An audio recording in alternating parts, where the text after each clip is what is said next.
Chemical रसायन मिला दिए इसमें, तो एक ना एक दिन मिट्टी की संरचना में परिवर्तन तो आ ही जाएगा। अगर कोई व्यक्ति अपने फेस पर ज़्यादा क्रीम पाउडर लगाता हो रासायनिक पदार्थ, एक ना एक दिन तो नेचुरल स्किन खराब होगी। तो जो मृदा है उसकी संरचना खराब हो जाएगी, उसका अम्लीय मान और क्षारीय मान गड़बड़, बात सही है। उसके बाद जब पानी बरसेगा, बरसात होगी, तो यही रासायनिक पदार्थ बहकर नदी नाले में चले, कौन सा प्रदूषण होगा? जल प्रदूषण।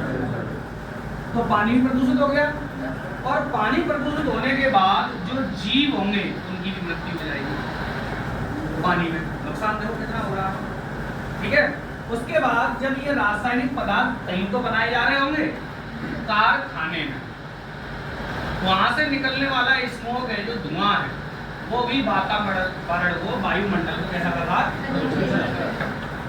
मामला खराब हो गया भाई। फायदा मिल रहा है, फसल बढ़ रही है, नुकसान कहाँ हो रहा है? मृदा में भी, जल में भी और वातावरण में भी। और सबसे बड़ा नुकसान ये हुआ कि इन केमिकल फर्टिलाइजर से उपयोग की गई बनाई गई फसलों को जब मानव जाति ने खाया तो उसमें भी धीरे धीरे रोग आना। अब ये पूर्ण रूप से हमारे लिए कैसे हुए हैं? हानिकारक। बात समझ में आ रही है? ये पूर्ण रूप से कैसे हो गए? हानिकारक। तब सरकार ने इन पर बैन लगा दिया कि अब किसी भी रासायनिक उर्वरक का प्रयोग नहीं किया। तो फिर साहब हम फसल को बढ़ाने के लिए क्या इस्तेमाल करें? ध्यान समझने वाला। मम्मी ने कहा है कि बेटा चेहरे पे कोई क्रीम नहीं लगानी है, किसी प्रकार का फेस वॉश, फेस पैक कुछ नहीं। तो मम्मी क्या लगाया यार?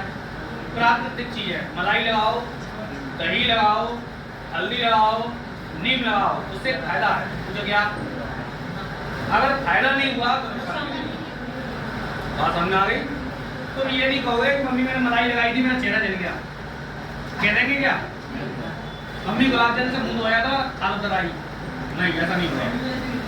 लेकिन रासायनिक पदार्थों से ऐसा हो सकता है। तब वैज्ञानिकों ने एक सजेशन दिया कि हम उर्वरक तो बना सकते हैं लेकिन सूक्ष्म जीवों के द्वारा। तो उसे क्या नाम दिया? जैव उर्वरक, बायो फर्टिलाइजर। क्या नाम दिया? Bio fertiliser. बात समझ में आ गई? अब बहुत से ऐसे सूक्ष्म जीव हैं जो वातावरण में नाइट्रोजन को फिक्स करते हैं। नाइट्रोजन को, किसको? नाइट्रोजन को। इसे नाइट्रोजन का स्थिरीकरण कहते हैं।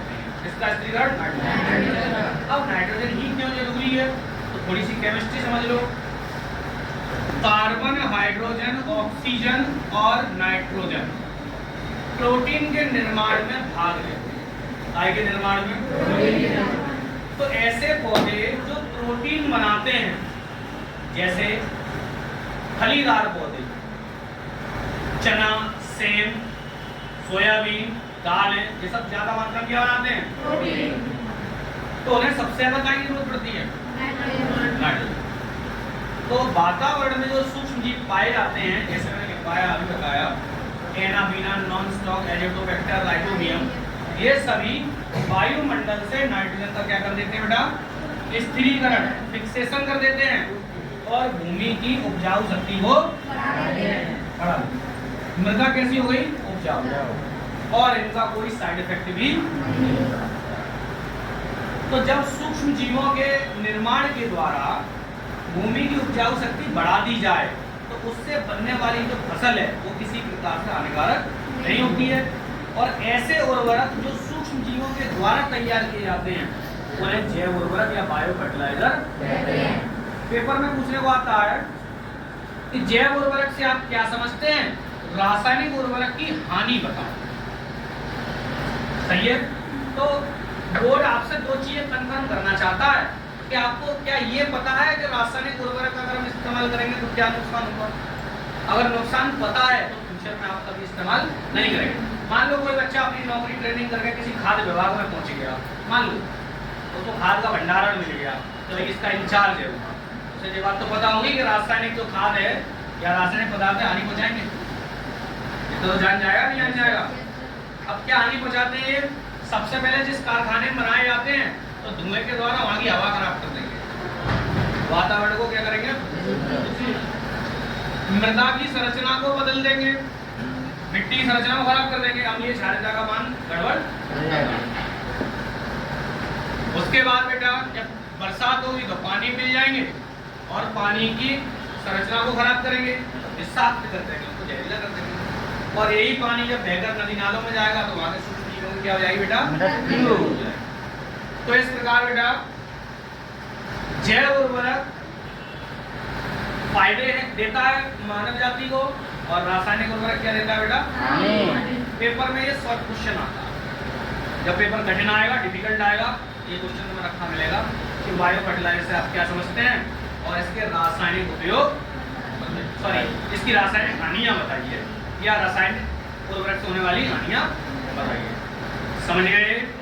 किसी बच्चे के मन में कोई क्वेश्चन हो तो पूछो। बोलो इसकी तरह का मतलब समझिए, मैं बता रहा हूं। जैसे वायुमंडल में बहुत सारी हवा है, ठीक है, एग्जांपल समझना, लेकिन टायर में भरने के लिए हमें पंप चलाना पड़ता है। उस हवा को फिक्स करते हैं, सिलेंडर में भरते हैं, तभी तो टायर में भरते हैं।